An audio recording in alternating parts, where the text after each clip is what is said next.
കോട്ടയം ജില്ലയിൽ കനത്ത മഴ തുടരുന്നു. കോട്ടയം തിരുവഞ്ചൂർ റോഡിലും വെള്ളം കയറി എന്നുള്ളതാണ് കോട്ടയത്ത് നിന്ന് ടോബി പറയുന്ന ഏറ്റവും പുതിയ വാർത്ത. അതെ ടോബി, ഗുഡ് മോർണിംഗ് അഗെയിൻ. അപ്പോൾ കോട്ടയത്ത് ഇപ്പോൾ ഈ തിരുവഞ്ചൂർ റോഡിലും വെള്ളം കയറിയെന്ന വാർത്ത വരുന്നുണ്ടല്ലോ, വിവരങ്ങൾ.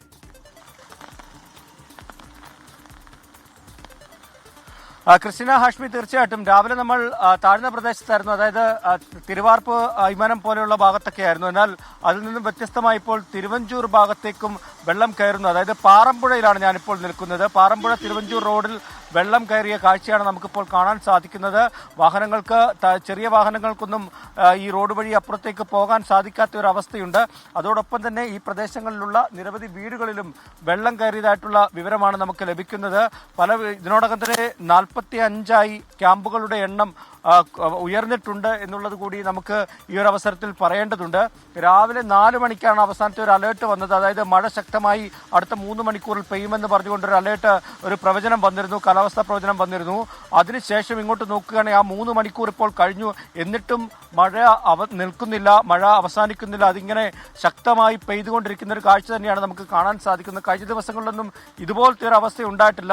ഇടവിട്ടുള്ള മഴയായിരുന്നു, ഇടവിട്ടുള്ള ശക്തമായിട്ടുള്ള മഴയായിരുന്നു. പക്ഷേ ഇന്നത്തെ ദിവസം ഇതുവരെ മഴ ഈ കോട്ടയത്ത് തോർന്നിട്ടില്ല എന്ന് തന്നെ നമുക്ക് പറയാൻ സാധിക്കും. നിരവധി വീടുകളിൽ വെള്ളം കയറിയിട്ടുണ്ട്. പല ആളുകളും വീട്ടിൽ നിന്നും ക്യാമ്പുകളിലേക്ക് മാറുന്നുണ്ട്. താഴ്ന്ന പ്രദേശങ്ങളിലും അതുപോലെ തന്നെ ഇപ്പോൾ കോട്ടയം നഗരത്തിന്റെ സമീപ പ്രദേശങ്ങളിലും എല്ലാം തന്നെ വെള്ളം കയറിയ കാഴ്ചകളാണ് നമുക്ക് കാണാൻ സാധിക്കുന്നത്. വരും മണിക്കൂറുകളിലും മീനച്ചിലാറ്റിലെ ജലനിരപ്പ് ഉയർന്നു നിൽക്കുകയാണെങ്കിൽ വെള്ളം മറ്റു സ്ഥലങ്ങളിലേക്കൊക്കെ എത്തുമെന്നാണ് അറിയാൻ കഴിയുന്നത്.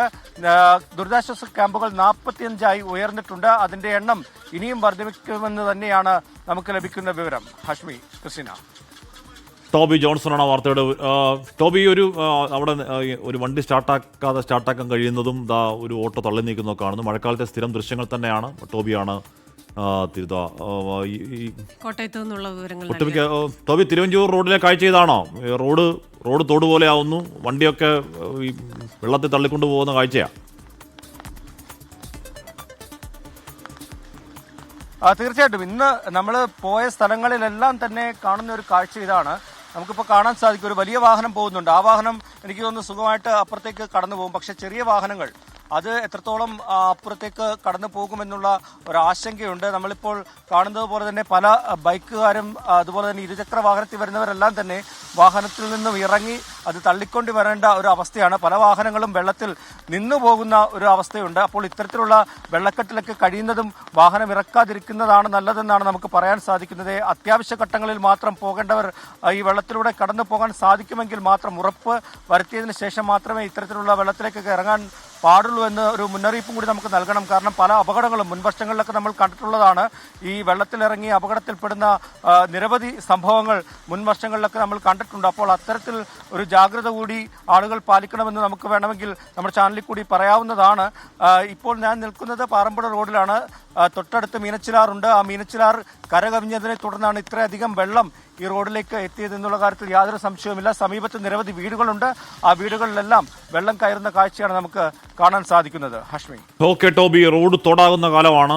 വരുന്ന വഴിയാണോ അതോ വരുമ്പോൾ ഉണ്ടാകുന്ന കുഴിയാണോ ഒന്നും നമുക്കറിയില്ല. അതുകൊണ്ട് അത്ര വലിയ വെള്ളക്കെട്ടിൽ വണ്ടി ഇറക്കി റിസ്ക് എടുക്കാതിരിക്കലാണ് സ്വന്തം ആരോഗ്യത്തിന് നല്ലത്. കുഴികളുണ്ടാകും, ചിലപ്പോൾ ഓടകളുണ്ടാകും. അപ്പോൾ ഈ കാര്യങ്ങളിലൊന്നും നമുക്ക് വലിയ ധാരണയില്ലാത്തത് കൊണ്ട് ആ സമയത്ത് വണ്ടി എടുക്കാതിരിക്കുന്നത് തന്നെ ആയിരിക്കും നല്ലത്, പ്രത്യേകിച്ച് ഇരുചക്ര വാഹനങ്ങളിൽ പോകുന്നവർ.